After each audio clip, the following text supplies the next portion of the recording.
Welcome to Day 65. Today we'll delve into Numbers chapters 26 and 27. It's fascinating how these scriptures provide so much insight into the lives and governance of the Israelites.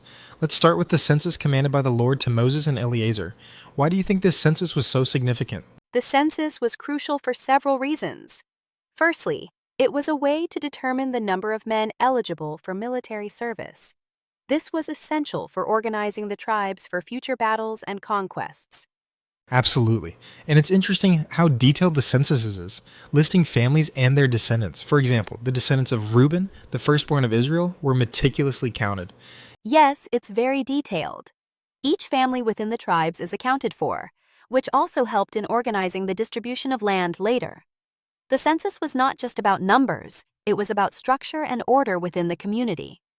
Speaking of structure, the text mentions the rebellion of Dathan and Abiram. They were swallowed by the earth for rebelling against Moses and Aaron. What do you think this event signifies? The rebellion and its consequences highlight the importance of obedience and faithfulness to God's appointed leaders. It was a stark reminder to the Israelites of the serious implications of rebelling against divine authority. And yet, despite the rebellion, the sons of Korah were spared. It's a powerful example of mercy amidst judgment. Moving on, we see the census also included the tribe of Levi, though they were not to receive an inheritance of land like the other tribes. Right, the Levites had a unique role. They were set apart for religious duties and service in the tabernacle. Their inheritance was God Himself, and they were provided for through the offerings of the other tribes. This brings us to the daughters of Zelophehad in chapter 27. Their story is quite remarkable. They approached Moses to claim their father's inheritance since he had no sons. This was a pivotal moment for women's rights in that context. Indeed, it was.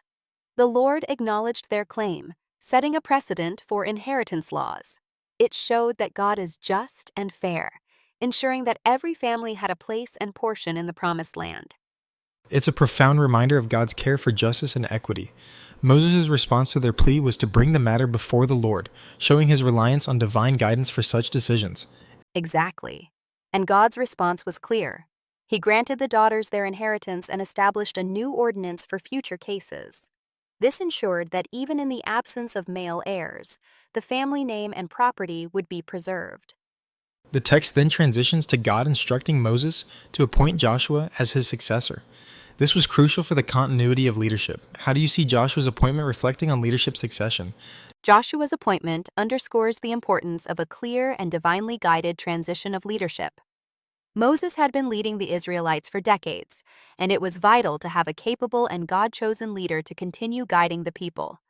And Joshua was not just chosen randomly. He was a man in whom the Spirit was, showing the importance of spiritual qualifications in leadership. Yes, spiritual integrity and divine endorsement were key. Moses laid his hands on Joshua, symbolizing the transfer of authority and God's blessing on his leadership. It's a poignant moment. Moses, who had led the people out of Egypt and through the wilderness, was now preparing them for the next phase without him. His concern was for the people to have a shepherd. That's right.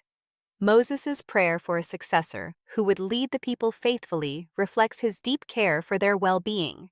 It's a beautiful example of servant leadership. Indeed. As we wrap up, what key lessons do you think we can draw from these chapters?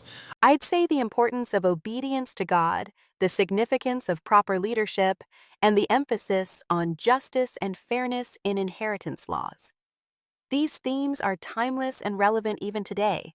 Those are great points, and it's also a reminder of God's meticulous care for his people, ensuring order, justice, and provision.